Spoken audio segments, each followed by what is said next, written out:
할렐루야. 우리 주님은 좋으신 분이십니다. 이 사실을 절대로 잊지 마십시오. 우리 주님은 너무너무 좋으신 분이십니다.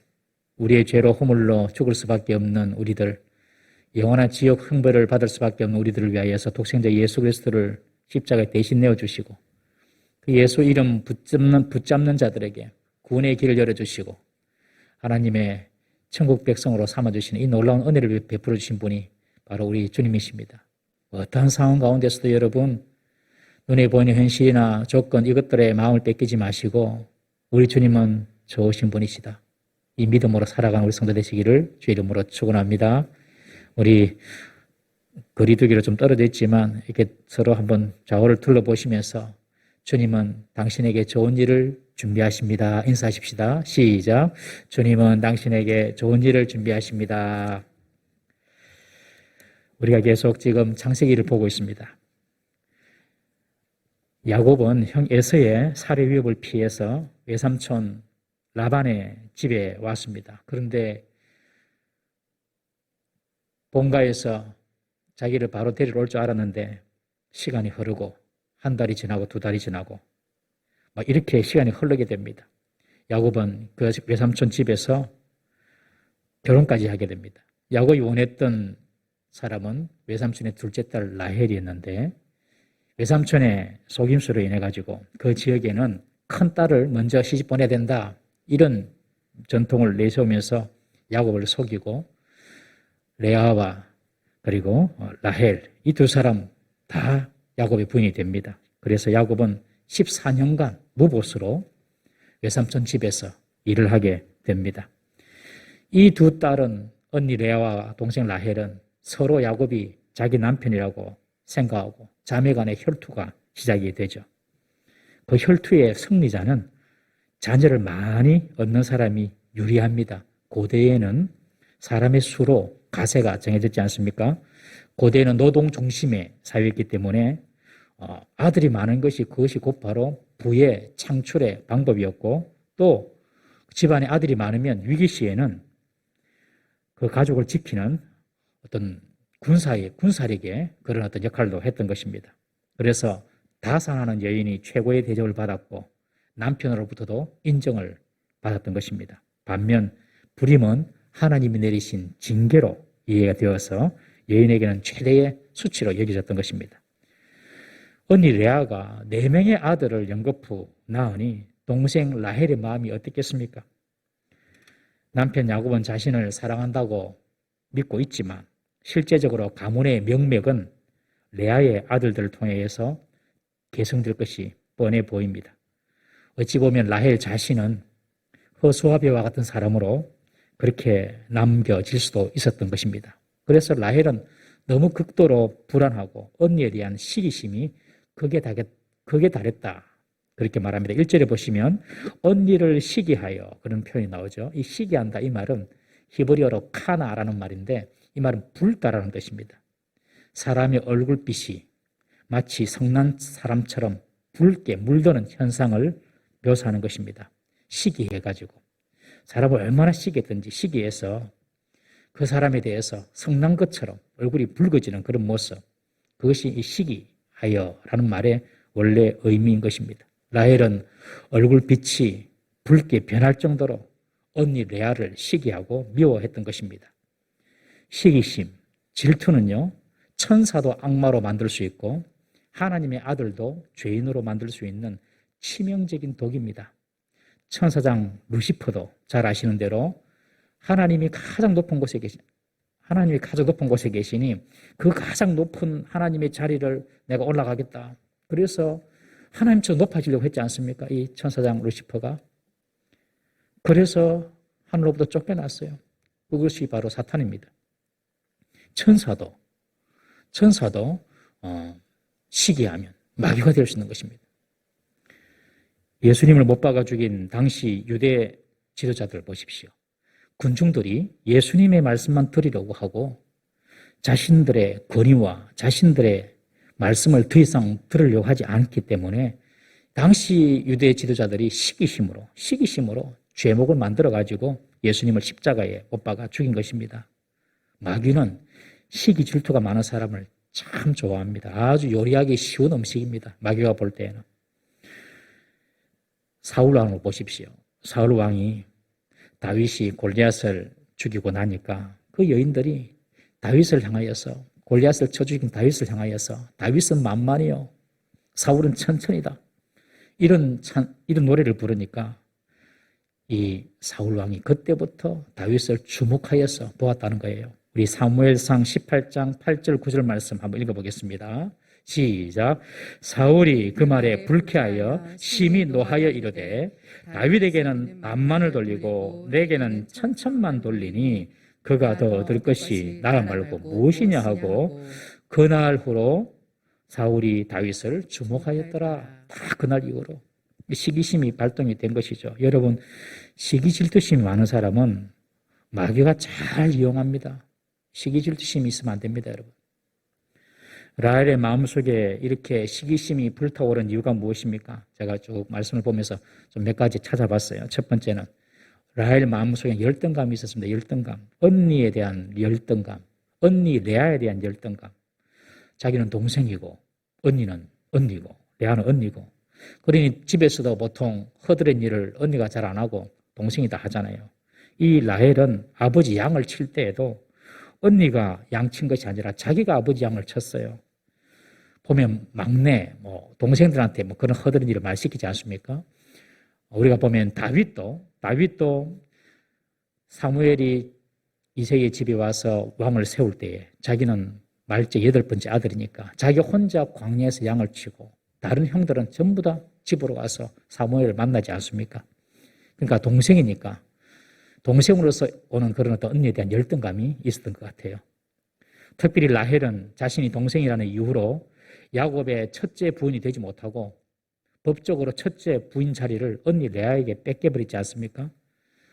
그런데 그런 와중에 이 언니는 아들을 4명이나 낳습니다. 그리고 자기는 자식 하나 없습니다. 그러니 언니에 대한 열등감이 생긴 것이죠. 라헬은 자신의 시기심이 자신의 열등감에서 비롯된 줄 알고 언니를 상대해서는 안 됩니다. 자신의 마음을 잘 다스리고 그리고 그것을 극복을 해내야 되는데 언니에 대한 열등감 때문에 그 마음속에 시기심이 있어요. 여러분, 우리 성도들 가운데서도 시기심과 질투심으로 우리가 어려움을 당할 때가 있습니다. 학벌이 낮다고, 한국에서는 학벌을 아주 중요하게 여기잖아요. 학벌이 낮다고 열등감을 가진 사람도 있습니다. 자기 외모에 열등감을 가진 사람도 있고요. 물질적으로 나보다도 풍요로운 사람을 보면 괜히 열등감을 가지고 그런 사람도 있습니다. 명품백 갖고 다니면 그것 때문에 열등감 가진 사람도 있고. 여러분, 명품백 좀 없으면 없습니까? 있으면 또 좋지만 없다고 기죽을 필요 있습니까, 여러분? 저와 여러분들 자신이 명품 아닙니까? 명품. 세상에 하나밖에 없는 명품. 외모가 좀 부족하면 어떻습니까, 여러분? 하나님께서 우리를 위하여 예수 그리스도를 십자가에 내어주시고 우리를 구원해 주셨는데 우리 자신이 외적인 부분이 좀 부족하다고 우리 가치를 떨어뜨려서는 안 되는 것이죠. 세상에 공부를 좀 많이 못했다 하더라도 여러분, 세상의 지식으로 얻을 수 없는 구원 얻는 지식, 천국에 이르는 지식, 우리가 가지지 않습니까, 여러분? 예수 믿는 사람들이 이런 세상적인 조건 때문에 열등감을 가지는 것은 정말 심각한 문제입니다, 여러분. 꼭 기억하십시오. 세상 사람과 비교해서 내보다 좀 낫고 좀 좋아 보이는 것, 그런 것에 여러분들 마음을 뺏기지 말기를 주의 이름으로 축원합니다. 우리는 그들과 비교할 수 없는 하나님의 은혜를 받고 있는 사람입니다. 이 라헬이 언니에 대한 열등감이 있었어요. 두 번째로 이 라헬이 언니를 시기한 것은 욕심 때문입니다. 욕심. 야곱이 진심으로 사랑하는 사람은 바로 자기였죠. 라헬이었습니다. 그러나 라헬은 남편의 사랑에 만족하지 않았습니다. 가문의 명실상부한 여주인이 되고 싶었던 것입니다. 라헬의 성격은 아주 적극적이고 욕심도 많은 여인입니다. 라헬을 보면 꼭 야곱 같습니다. 성격이 좀 비슷합니다. 나중에 결국 라헬도 임신을 하게 되는데 요셉을 낳죠. 요셉을 낳으면서 하나님께 하는 말이 뭔지 아십니까? 하나님, 아들 하나 더 주세요. 그렇게 합니다. 요셉이란 말이 하나 더라는 그런 뜻이거든요. 그러니 이 라헬은 정말 자기가 뭔가 원하는 것을 이루기 위하여서 정말 아주 적극적인 그런 여인이었습니다. 그래서 남편의 사랑뿐만 아니라 정말로 자신이 이 라헬이 언니를 능가해서 집안의 여주인으로 자리를 차지하고 싶었던 것이죠. 욕심이 많은 여인이었습니다. 라헬은. 여러분, 세상에 욕심이 많으면 만족할 줄 모르고 자기에게 없는 것을 탐하며 자기가 원하는 것을 갖고 있는 사람을 보면 시기하고 질투하게 되는 것입니다.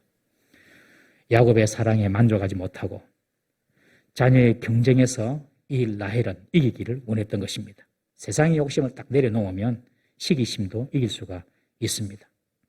세상에 대해서 욕심을 갖지 말고 영적이고 하나님의 나라의 일에 열정을 가지고 거룩한 욕심을 가지는 우리 성도 되시기를 주의 이름으로 축원합니다. 세 번째, 이 라헬을 보면 사람에 대한 이해나 긍휼이 없습니다. 여러분, 사람에 대한 이해나 긍휼이 없으면 시기하게 됩니다. 라헬은 언니 레아에 대한 이해나 긍휼이 없습니다. 저는 이번에 도쿄올림픽이 있었는데 많이 보진 않았지만은 도쿄올림픽에서 은메달을 딴 우리나라 선수가 인터뷰하는 것을 봤어요. 은메달을 땄으면 금메달을 딴 사람에 대해서 시기하고 질투하는 마음이 당연히 있지 않겠습니까? 그런데 이 친구가 인터뷰를 하는데 놀라운 말을 해요. 우리나라 선수가 은메달을 받았는데 금메달을 못 따서 어떻게 하냐고 이런 인터뷰를 하는데 그 친구가 이런 말을 합니다. 금메달을 딴 사람은 금메달을 딸 수 있을 만큼의 노력과 수고를 했을 것입니다. 그러니까 자기는 은메달 만족한다는 거예요. 금메달 딴 사람은 그만큼 수고하고 노력했으니까 금메달 받을 가치가 있다는 것입니다. 저는 이 말에 참 감동을 받았습니다. 여러분, 남이 잘 되면 그만큼 그 사람이 흘린 땀과 노력, 수고, 기도 인정을 해 주는 것이죠. 그리고 그런 사람들의 마음을 이해하면은 시기할 수가 없는 것입니다. 그래서 지금까지 얼마나 고생이 많았노? 지금 잘 되는 것은 과거에 다 그 고생을 하나님께서 보상해 주시는 것이다. 그렇게 이해해 주면 시기 질투할 필요가 없는 거죠. 그런 마음도 들지 않습니다. 라헬은 언니 레아를 보고 언니 얼마나 마음고생이 많았어요. 남편 사랑도 못 받고 그리고 나랑 외모적으로 비교가 되어서 얼마나 힘들었어요. 언니가 아이들을 넷이나 낳았으니 참 나도 기쁘네요 하면서 그냥 언니 레아의 마음을 위로해주고 인정해 주었으면 시기질투할 이유가 없는 것입니다. 타인에 대한 이해나 긍휼 이런 마음이 있으면 여러분 시기하지 않습니다. 타인에 대한 이해나 긍휼은 사랑입니다. 이 사랑이 있으면 시기하지 않아요. 고린도전서 13장 4절 말씀 한번 보겠습니다. 시작. 사랑은 오래 참고 사랑은 온유하며 시기하지 아니하며 사랑은 자랑하지 아니하며 교만하지 아니하며 사랑을 하게 되면요 시기하지 않습니다. 좀 잘 되더라도 축복해주고 격려해주죠. 사랑하지 않으니까 시기하는 것입니다. 타인에 대한 배려와 이해, 타인에 대한 긍휼이 있으면 여러분 시기하지 않습니다. 이런 사랑이 넘치는 우리 교회 성도님 되시기를 주의 이름으로 축원합니다. 네 번째로 보면 이 라헬은요 자기가 받은 은혜를 잃어버렸습니다. 여러분 받은 은혜를 잃어버리면 시기하게 됩니다. 즉 감사를 잃어버리면 시기하게 되죠. 라헬은 레아보다 훨씬 외적인 미모적인 부분에서 뛰어났습니다. 그리고 야곱이 진실로 좋아하는 사람은 바로 라헬 자신이었습니다. 자신이 받은 축복 얼마나 큰 복입니까? 남편의 사랑을 받는 축복, 또 외적인 아름다움. 그런데 자기가 받은 은혜는 잊어버렸습니다.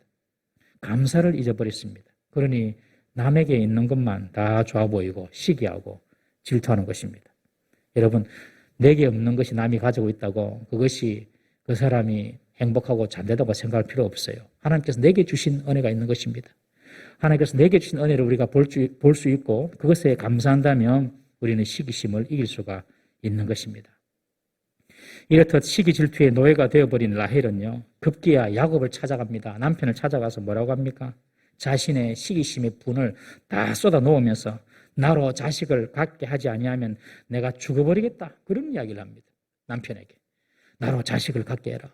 그렇지 않으면 내가 죽어버리겠다. 해서는 안 될 말을 하는 것이죠. 야곱이 성을 냅니다. 그 말을 듣고. 부부싸움이 시작된 것입니다. 여러분 아무리 화가 나고 분이 날 때에도 함부로 말을 하는 것은 조심해야 됩니다. 그것 때문에 더 큰 싸움이 일어나는 것입니다. 우리 야고보서 1장 26절 말씀 한번 읽어보겠습니다. 시작. 누구든지 스스로 경건하다 생각하며 자기 혀를 제갈 물리지 아니하고 자기 마음을 속이면 이 사람의 경건은 헛것이라. 경건한 사람은요, 그 입에서 나오는 말을 보면 알 수 있는 것입니다. 늘 절제되고 정제된 말을 합니다. 덕이 되고 그리고 상대를 세워주는 말을 하게 되는 것입니다. 이런 사람이 경건한 사람입니다. 그런데 지금 라헬은 시기심에 질투심에 남편에게 찾아와서 나로 아들을 낳게 해라. 그렇지 않으면 내가 죽어버리겠다. 이런 말을 하는 것이죠. 라헬은 자신의 부름을 즉 남편 탓으로 돌리면서 싸움이 시작된 것입니다. 항상 어떤 문제가 있을 때에 누구 탓으로 돌리면 문제는 더 커지게 되는 것입니다. 가정에서도 남편은 아내 탓, 아내는 남편 탓, 부모는 자식 탓, 자식은 부모 탓. 그러면은 문제가 절대로 해결되지 않습니다. 오히려 문제가 더 커지게 되는 것이죠. 여러분, 우리가 문제가 있을 때에 오히려 서로를 위로해주고 그 문제를 하나님께 가지고 나아가서 그 해답을 찾아야 할 줄로 믿습니다. 오늘부터 가정의 문제든 교회의 문제든 무슨 문제든 남의 탓으로 돌리지 말고 하나님께 그 문제를 가져가는 은혜가 있기를 바랍니다. 라헬의 이 투정과 막말에 야곱이 화를 냅니다. 성을 냅니다. 당신이 임신하지 못한 것이 어찌 내 잘못이냐 그렇게 말하는 것이죠. 그것은 하나님의 소관이다 그렇게 말합니다. 하나님께서 당신의 태문을 닫았기 때문에 하나님께서 당신이 임신한 것을 막았기 때문에 아이를 갖지 못하는 것이지 어떻게 그것이 내 문제냐. 야곱은 태문을 열어주시고 자식을 주시는 분이 하나님이신 줄 알았습니다. 우리 시편 127편 3절 말씀 한번 읽어보겠습니다. 시작. 보라, 자식들은 여호와의 기업이요 태의 열매는 그의 상급이로다. 하나님의 기업이다. 자식이 하나님께서 주시는 복이라는 것이죠. 여러분, 우리에게도 이런 믿음이 있어야 할 줄로 믿습니다. 하나님이 막힌 문도 열어주시고 하나님이 나의 길을 시온의 대로처럼 만들어 주시고 각양 좋은 은사와 모든 좋은 것은 하나님이 허락하시고 하나님께로부터 온다. 이런 믿음을 우리가 꼭 가지고 있어야 됩니다. 야곱은 지금 라헬에게 하나님께서 문을 닫으셨기 때문에 지금 태문을 닫으셨기 때문에 네가 당신이 임신을 못한다. 하나님으로부터 복이 오는 줄 알았던 것입니다.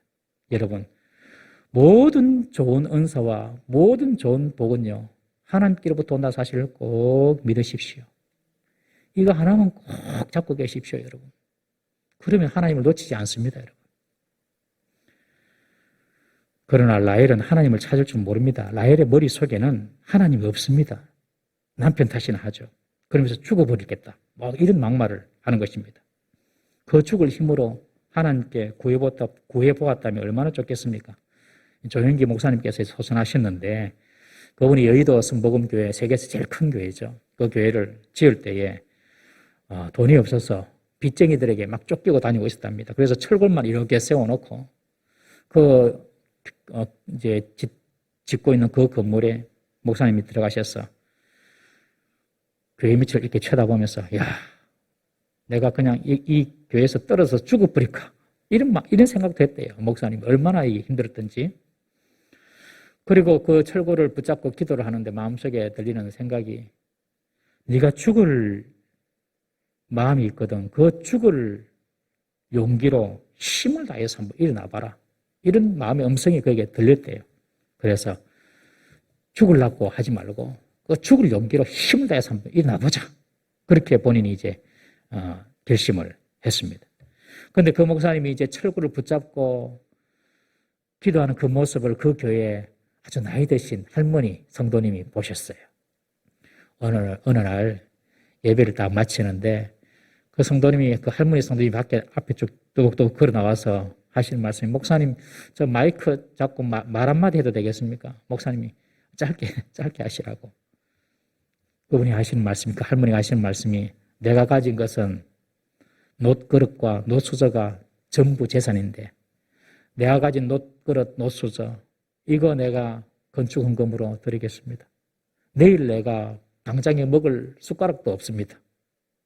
그래서 내려가는 거예요. 그 말에 성도들이 감동을 받고 또 도전을 받아서 헌금이 잘 모아지고 교회 건축이 순조롭게 되었다. 그런 간증을 하시는 것을 들어보았습니다. 이 라헬처럼 좀 힘들다고 안 된다고 내가 죽어버리겠다 이런 말을 하기 이전에 그 죽을 힘을 다하여서 다시 시작하고 다시 일어날 수 있는 은혜가 있기를 주의 이름으로 축원합니다. 보면 야곱에게도 문제가 있어요. 야곱은 이 태의 열매가 하나님이 주시는 복인 줄 알았지만 하나님을 찾지는 않습니다. 이 야곱이 라헬에게 하나님께서 당신의 태를 막았지 않느냐 말은 했는데 하나님께 이 야곱이 기도하지는 않아요. 아버지 이삭은 어쨌습니까? 아버지 이삭은 아내 리브가가 20년이 지나도록 아이를 갖지 못하니까 아버지 이삭은 하나님께 기도하지 않았습니까? 그런데 정작 이 야곱은 기도하지 않아요. 우리에게도 이런 모습이 있을 수가 있다는 것입니다. 하나님이 닫힌 문을 열어주시고 하나님이 내 문제의 해결자가 되심을 내가 알기는 아는데 정작 하나님을 찾지는 않습니다, 여러분. 머리로는 이해가 되는데 정말 우리가 그런 하나님을 믿고 하나님을 찾으려고 하는 그런 마음의 간절함과 사모함이 없다는 것이죠. 여러분, 지난 한 주간 사셨는데 지난 한 주간 동안에 우리 자신의 문제를 가지고 얼마나 진지하게 하나님을 한번 찾아보셨습니까? 나의 문제를 가지고 정말 진지하게 하나님을 한번 지난 주간 찾아보셨습니까? 알기는 알아요. 하나님이 뭐 다 하시지. 하나님 모든 것이 하나님의 손에 있지. 그런데 기도하지 않습니다. 하나님을 갈망하지 않습니다. 야곱이 그랬습니다. 하나님이 태의 열매를 주시는 줄 알았지만 그 하나님께 기도한다든지 그 하나님을 찾지 않습니다. 여러분, 기도하지 않는 사람이 행하는 방법은요, 당연히 인간적인 방법밖에 없습니다. 라헬이 야곱에게 말합니다. 라헬이 야곱에게 그렇게 말하죠. 내 몸종 빌하를 줄 터이니 빌하에게로 들어가서 아들을 낳게 해서 내게 그 아들을 주게 하라. 그런 요청을 합니다. 고대 근동사회에서 여주인이 임신을 못할 경우 그를 모시고 있는 시녀가 대신 남자 주인과 동침하여서 자녀를 낳아주는, 그래서 그 자녀를 여주인에게 돌리는 습관이 있었습니다. 마치 씨바지죠, 씨바지. 그러나 이런 세속적인 방법, 관습은 지금 믿음의 집안에서 행해지는 것이 되어서는 안 되는 것입니다. 분명히 어떤 불신앙 때문이라고 할 수 있습니다.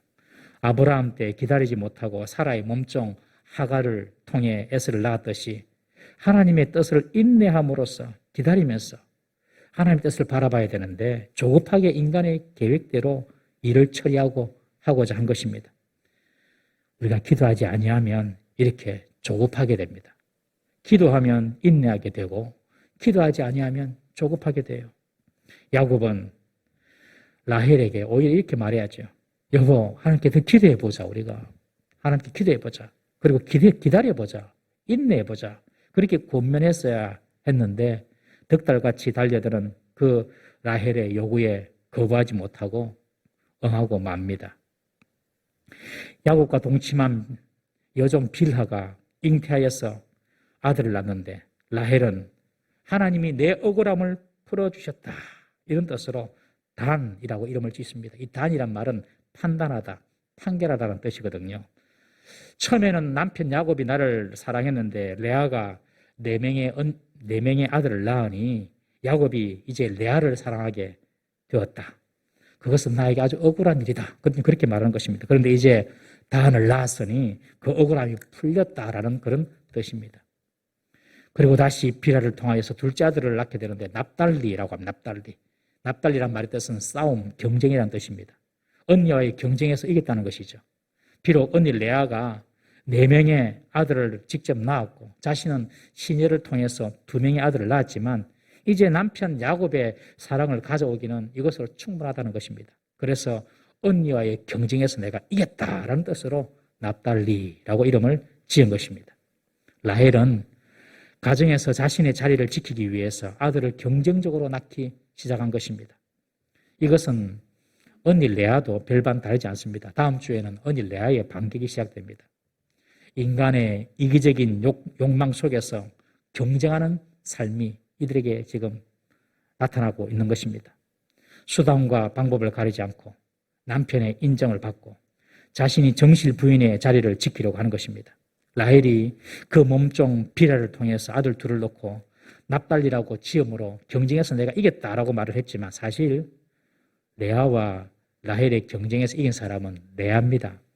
하나님이 레아를 그렇게 사용하셨어요. 라헬은 남편의 사랑을 받았지만 레아는 하나님의 선택하심을 받아서 네 아들을 낳고 나중에 또 두 아들도 낳습니다. 그 네 번째 아들 유다를 통하여서 이 땅에 메시아 예수 그리스도가 나지 않습니까? 그리고 나중에 레아가 죽은 이후에는 조상 대대로 묻히는 막벨라 굴에 레아는 그곳에 안장을 하지만 라헬은 베들레헴으로 이주하는 사이에 길에서 죽습니다. 12번째 아들 베냐민을 낳다가. 그래서 베들레헴으로 가는 그 길 노중에 거기서 그냥 장사 지내게 되는 것이죠. 레아가 조상 대대로 묻힌 그 굴에 들어가게 되는 것입니다. 우리는 인간의 경쟁이 우리에게 어떤 의미가 있는지를 돌아봐야 됩니다. 경쟁에서 이겼다고 여러분 그 인생이 성공하고 행복한 사람이라고 절대로 볼 수가 없는 것입니다. 최근 일본의 한 매체가 현역 시절에 피겨스케이팅 라이벌 관계였던 김연아와 아사다 마오의 근황을 전하면서 이 둘의 관계가 다시 회자된 적이 있습니다. 지난 8월 31일 일본 매체 뉴스 포스트 7은 김연아와 아사다 마오의 전혀 다른 은퇴 후 인생이라는 제목의 기사를 내면서 아사다의 근황을 보여주고 그리고 김연아를 언급한 것입니다. 아사다 마오는 아주 현모양처의 모습으로 소개를 하는 반면 김연아는 바자 코리아 9호로 화보에 나타난 모습을 소개하면서 김연아에게 섹시하다, 새끼가 넘친다 이런 표현을 써서 논란이 된 적이 있습니다. 김연아와 아사다 마오를 끝까지 경쟁 구도로 몰아넣는 그런 어떤 일본 매체의 마음을 볼 수가 있어요. 그래야지 사람들이 관심을 가지고 보니까요. 실제로 김연아와 아사다 마오는 비슷한 점이 많습니다. 1990년 같은 9월생입니다. 나이도 똑같고 9월생이에요. 김연아는 생일이 5일이고 아사다는 9월 25일. 20일 차이밖에 안 납니다. 키와 몸무게도 선수 시절 비슷합니다. 김연아는 164cm 그리고 47kg, 아사다 마오는 163cm, 47kg. 외모도 비슷하고. 그래서 아주 서로 경쟁 라이벌로서 두 사람은 그렇게 방송에서 많이 회자가 되었습니다. 아사다 마오는 아사히 TV에 출연해서 김연아를 이야기하기를 운명과도 같은 존재다라고 소개합니다. 그러면서 자기가 김연아를 경기장에서 처음 만났을 때에 참으로 앞으로 좋은 라이벌이 될 것이다. 그렇게 예감을 했다고 인터뷰를 했어요. 그런데 이제 결과적으로 김연아가 아사다를 상대로 거둔 역대 전적은 10승 6패였습니다. 김연아가 훨씬 승률이 높았죠. 물론 김연아도 아사다 마오를 선의의 경쟁자로 생각을 했겠지만 그녀의 인터뷰, 김연아의 인터뷰를 보면 정말 김연아는 폭이 넓은 선수임을 알 수 있습니다. 2008년도 김연아가 18세 때입니다. 한창 아사다 마오와의 그 경쟁 관계에 세계가 관심을 가지고 있을 때 기자가 김연아에게 물었어요. 당신이 스케이트를 타는 이유가 무엇입니까? 18세 때 나이입니다. 그때 김연아가 하는 말이 나는 누구를 이기기 위해서 스케이트를 타지 않습니다. 나는 내 자신이 만족할 만한 완벽한 연기를 하기 위해서 최선을 다할 뿐이며 그렇게 앞으로도 스케이트를 타고 싶습니다. 아사다 마오는 김연아를 자기의 경쟁의 상대로 생각을 했지만 김연아는 그 사람이 경쟁의 상대가 아니에요. 나는 내가 만족할 만한 그런 완벽한 연기를 하고 싶다. 18세 그 어린 나이에 그런 말을 한 것입니다. 여러분, 이 사회는 끊임없이 경쟁하도록 사람들을 다 거칩니다. 그러나 경쟁만 추구하고 사회적인 연대나 합의가 없는 그런 사회는 미래가 없습니다, 여러분. 사랑하는 성도님 여러분, 우리의 삶도 그리고 우리의 신앙도 누군가의 경쟁이라는 구도 속에서 살아가서는 안 될 줄로 믿습니다. 경쟁에서 내가 이겼다고 내가 승리자가 되는 것이 아닙니다. 하나님의 평가가 중요한 것입니다. 경쟁하려고 하니까 시기심도 생기고 미운 마음도 생기는 것입니다. 하나님은 경쟁에서 이긴 잘나고 똑똑한 강한 한 사람을 원하시는 것이 아니라 모든 사람이 하나님께서 부여하신 각자의 역할대로 쓰임받기를 원하시는 것입니다. 각자의 독특함을 서로가 인정을 하고 서로를 존중하기를 하나님은 원하시는 것이죠. 하나님은 레아와 라헬뿐만 아니라 그의 몸종 실바와 빌하까지 사용하셔서 이스라엘의 12지파를 만들어 가고 계신 것이었습니다. 여러분, 누군가와 비교하여서 경쟁하여 이기려는 마음을 버려야 됩니다. 하나님께서 내게 주신 은사를 따라서 그것을 발전시키며 조화롭게 서로 연합하여서 하나가 되는 일에 힘쓰는 우리가 되어야 할 줄로 믿습니다. 축복과 행복은 시기와 경쟁에서 이겨 얻어지는 것이 아니라 하나님이 주신 것을 소중히 여기고 서로를 인정하고 존중하며 조화를 이룰 때에 누릴 수 있는 것입니다. 이 라헬과 이 레아, 이 언니 동생이 서로 경쟁하지 않고 언니 레아를 인정하고 또 동생 라헬을 인정했으면, 그래서 서로 마음이 하나가 되어서 연합했으면 아마 이 야곱의 가정은 더 훨씬 행복했을 것입니다. 경쟁과 비교, 시기나 미움에서 자유로운 우리 성도 되시기를 주의 이름으로 축원합니다. 하나님께서 내게 주신 그 본복을 따라서, 그리고 그 은사를 따라서 최선을 다하여 하나님을 섬기면 그것이 하나님 보시기에 인정할 만한 착하고 충성된 종의 모습인 줄 믿으시기를 바랍니다.